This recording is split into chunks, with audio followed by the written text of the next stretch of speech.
Here we go.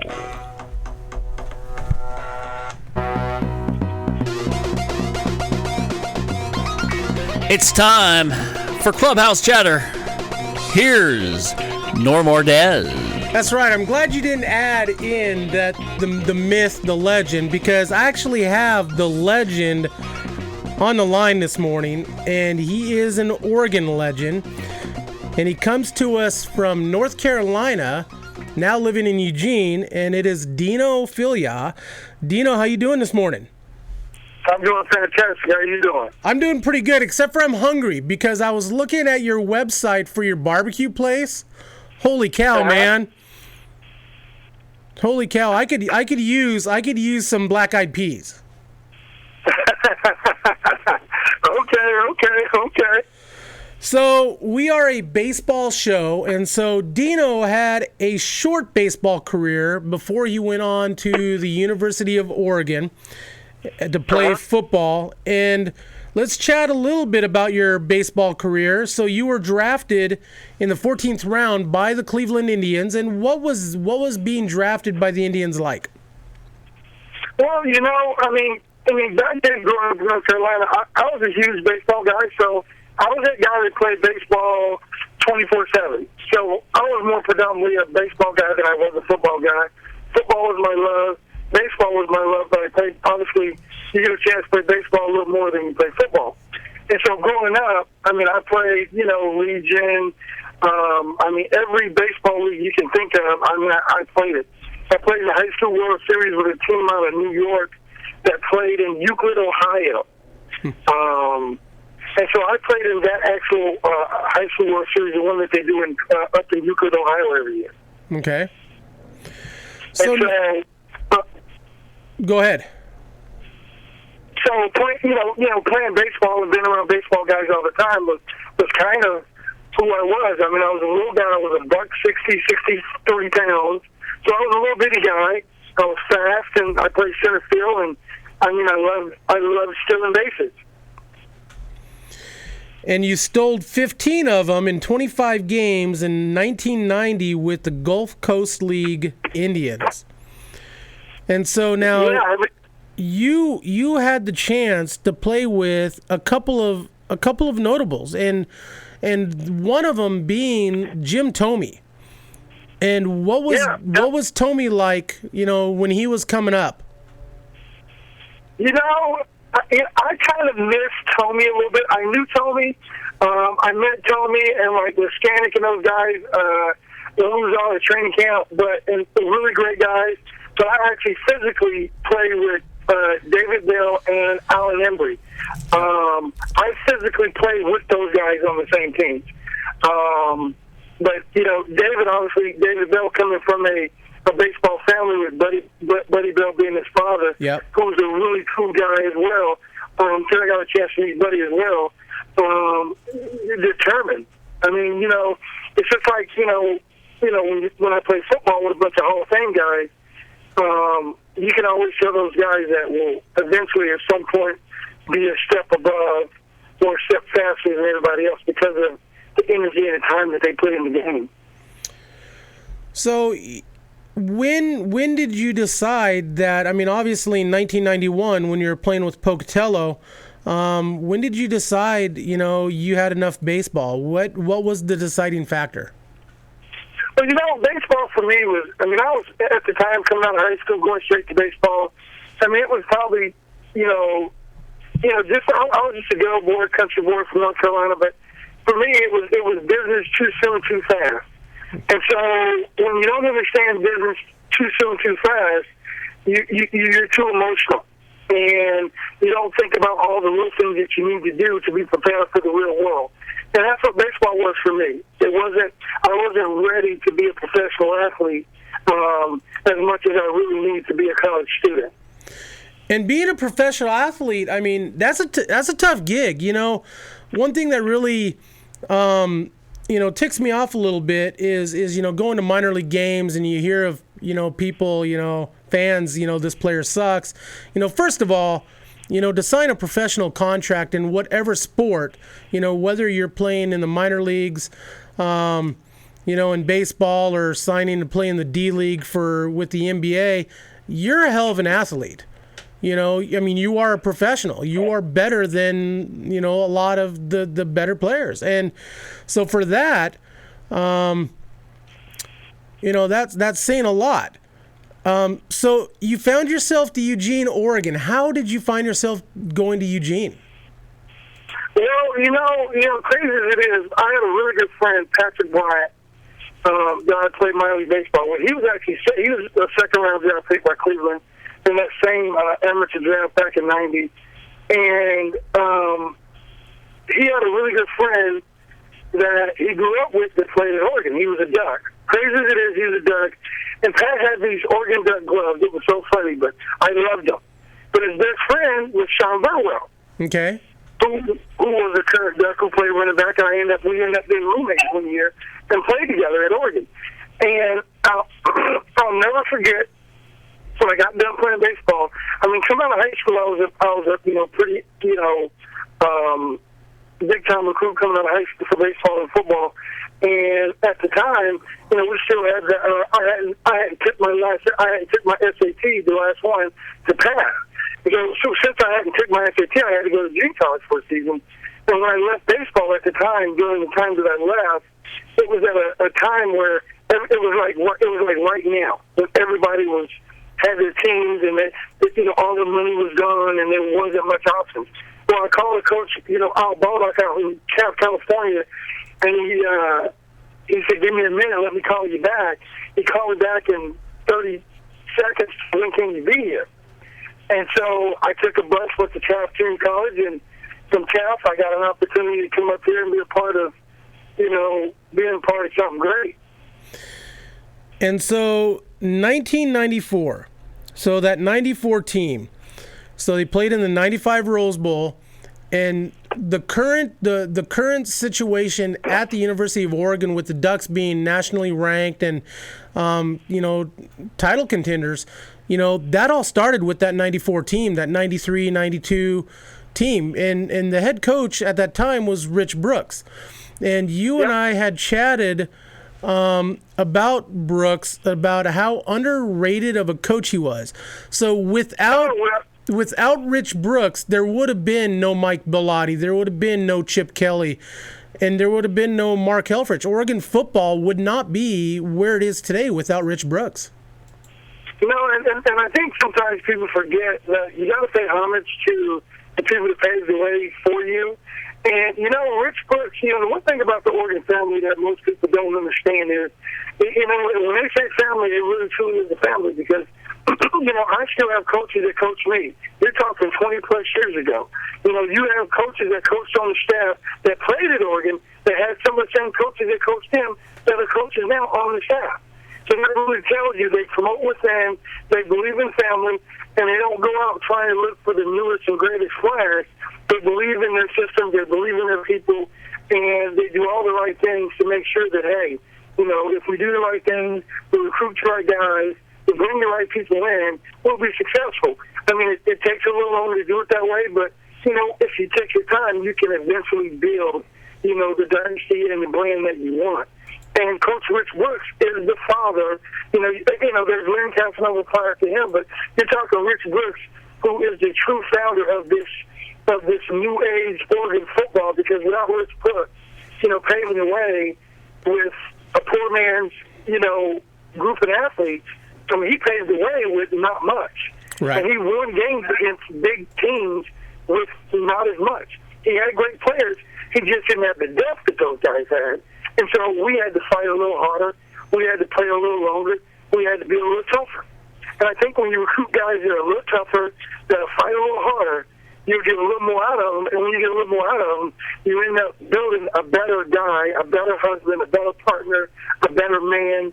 And that's kind of what Oregon Foundation is right now, is building a better man and built on a strong foundation that Coach Rich Brooks built. So Rich, he goes on to Kentucky and he wins in the SEC. So that tells you what kind of coach he is. Winning in the SEC, that's tough, especially at Kentucky.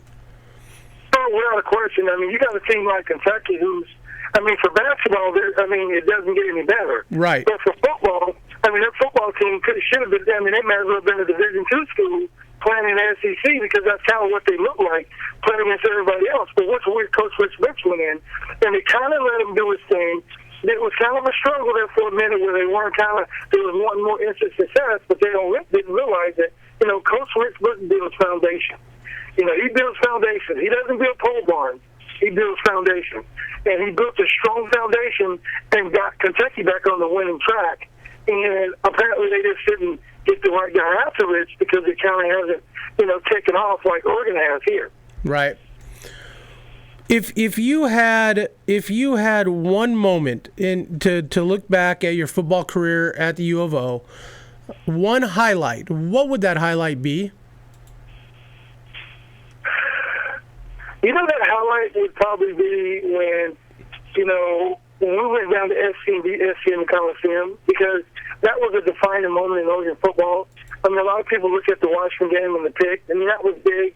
But I look back and I think the Washington game, because you had guys like Tony Graziani, you had guys like Kenny Wheaton, you had guys like myself, you had guys like Eric Anderson, Chris Anderson.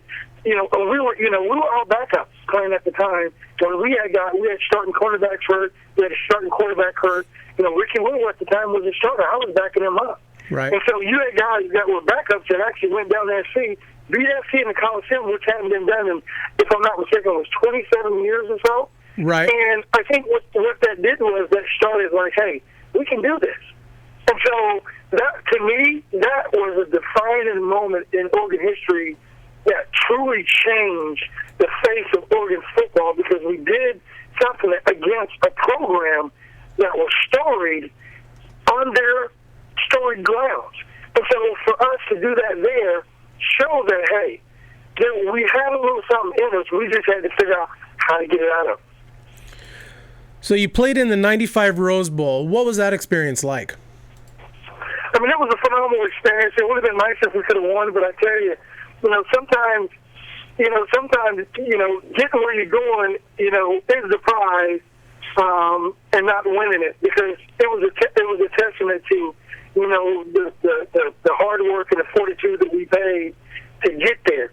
And sometimes getting there, the caveat is obviously loving to win it, but sometimes getting there and proving that, hey, I'm not the ugly girl at the dance, I'm cute too.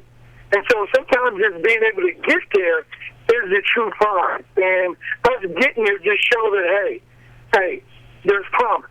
It's just like the teams that, as of late, that have gotten to the national championship. A lot of people are like, they can't win the big game, they can't win the big game. Well, a lot of people don't understand, it's just hard to get to the big game. Yeah. If you can get to the big game is hard. Then you got to play the game, but it takes a lot more just to get there. I think a lot of people don't understand, it's hard to win that title.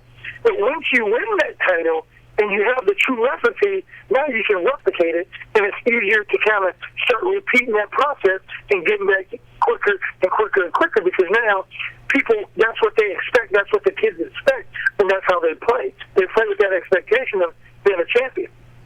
I was watching a replay of the U of O and Florida State game. Man, they laid the lumber to Florida State, didn't they? Holy cow. Without a question.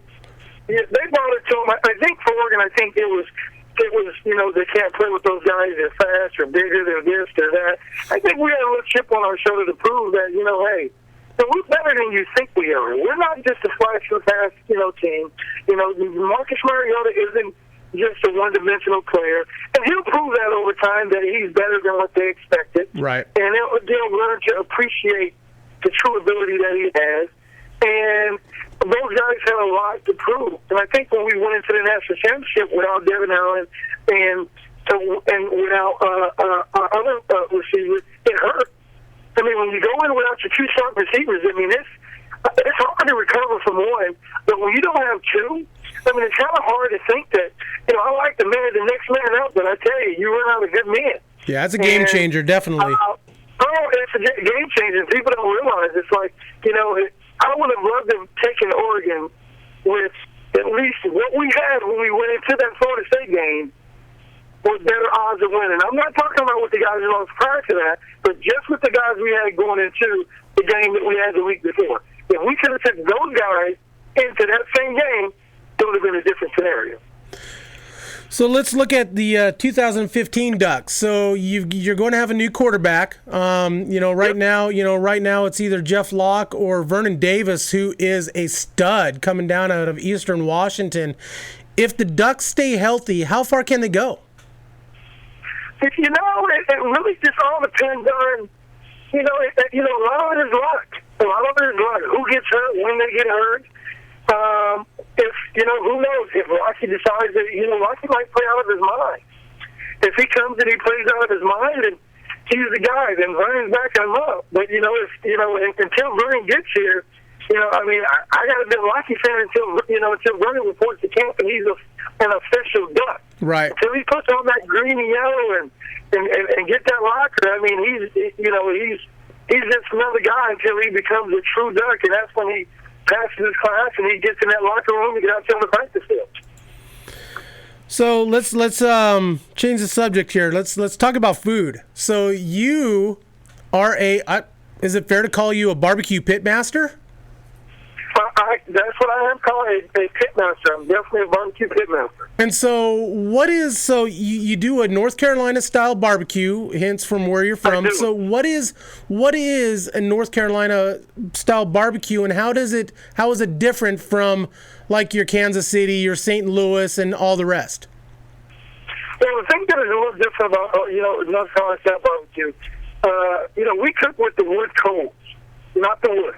We cook with the actual essence of the wood, which is you burn the wood down the coals, and you cook with that. You burn some coals. It's a lot less efficient, but the food that you get is almost a slow roast smoked piece of meat. So it's slow roasted, and you still get the essence of the flavor of the wood on that meat, and so you get this true flavor where the meat kind of gets to shine a little bit, and there's less smoke that's involved when you're cooking your pork and your chicken and your ribs and stuff like that. Is there a certain type of wood that you use? We use a few different combinations. Everybody kind of uses their own style of wood. Oak's prevalent, hickory's prevalent, pecan's prevalent. I use a ton of pecan, and I love pecan and I love fruit wood. Is kind of what I like to use. I'll supplement oak in there as well, but the pecan and the oak are my and peach and cherry are kind of my the woods that my go-to woods that I use on a predominant basis. So my producer Brian Erickson over here, he likes to do some barbecue. He enters a couple of competitions in the area, and he's sitting there shaking his head and kind of grinning from ear to ear right now. So this is what Brian likes to do. Is there like a certain meat that you prefer over others, like a chicken, or do you prefer a beef brisket, or what's your favorite? I didn't grow up eating beef brisket. But we do cook a Texas-style beef brisket. We will do a Texas-style brisket. We'll do a San Maria-style tri-tip. But our heart and soul is obviously, the pork. I'll cook, the whole carcass of the pig. And usually I'll get my meat from, say like a Carlson Farms, where I get my whole pig.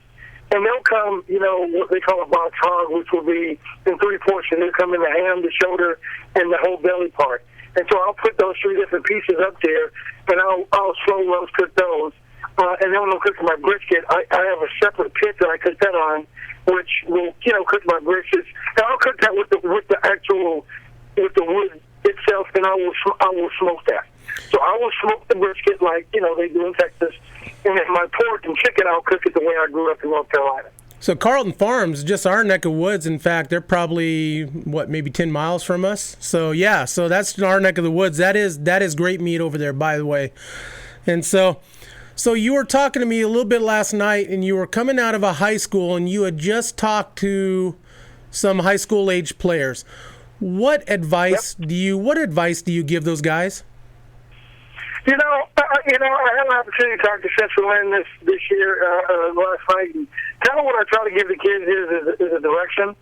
And like I tell all kids is, I said, you got to have a map or some type of navigation of where you're going in life. And part of having a navigation is having goals. If you don't have goals, you don't have a direction. I said, it's just like closing your eyes and trying to figure out how to get home. I said, you can't. I said, you just can't. I said, you have to have direction.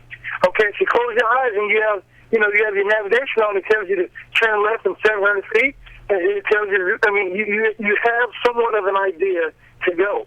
And then when you get on track and you get a detour, it retracts you and it gets you back on. That's what goals do. But I tell kids all the time, you got to have goals. You got to write them down. Because if you don't write your goals down, they're just a thought.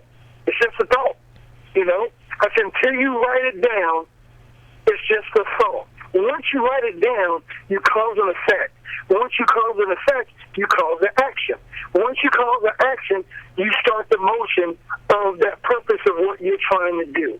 And that's what I try to teach kids all the time. And I always try to tell them, I said, no matter what you're doing in life, I said, you got to always attempt to do it with the idea and the notion that it could be the last time you ever do it.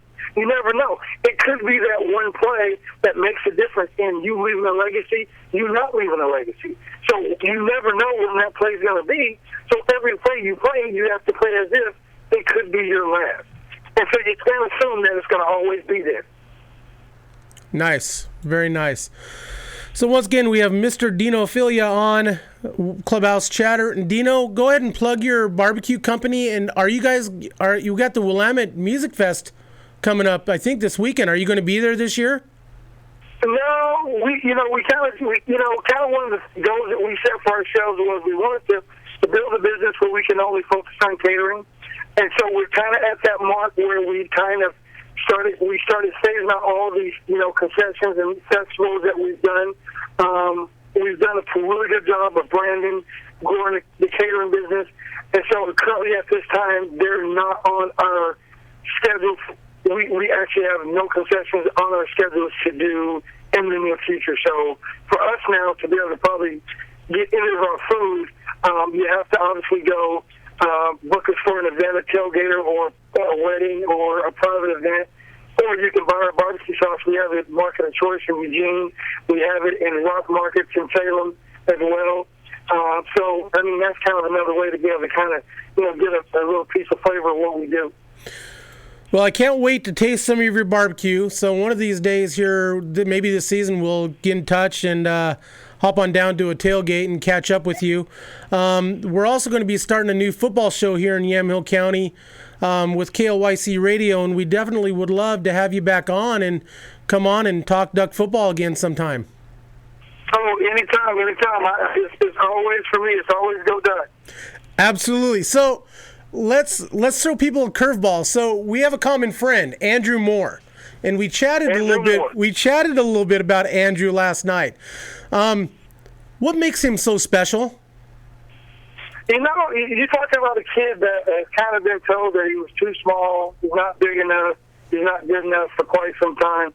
Andrew is a unique individual. He's an extremely competitive athlete. He's a really good athlete that most people don't understand.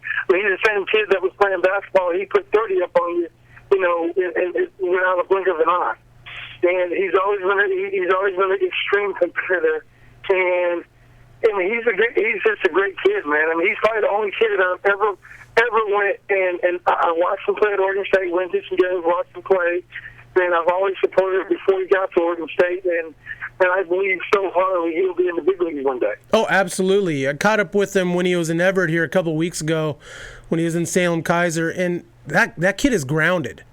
He knows where he's going to go. He knows where he wants to go, and I have no doubt that we will see him in the major leagues in a couple of years.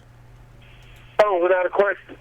And he's great. He's he'll sign and give a kid a time, the time of day. He doesn't big league people, and he's definitely he makes you want to pull for Oregon State baseball just a little bit, But what a great kid out of Eugene. He ends up at Oregon State.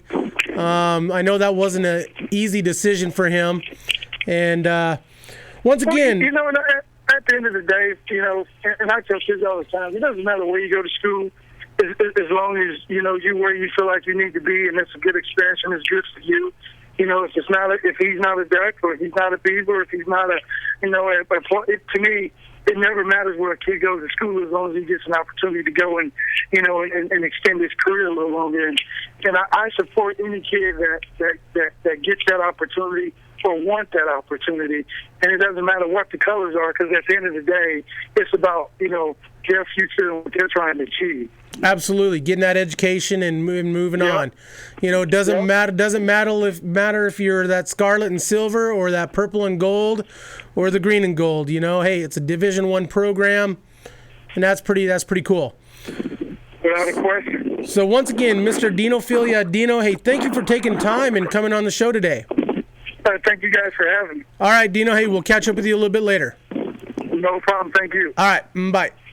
Bye-bye. So once again, number 12 from the Oregon Ducks back in 92-94. Man, that team was a pretty dang good team. And, you know, I remember watching that Rose Bowl. I believe it was Penn State, and they had Kajana Carter, and I think Todd Blackwell was a quarterback. They were a good team. They were a good team. And, I mean, not that Oregon wasn't. Oregon obviously was a good team, and they got there.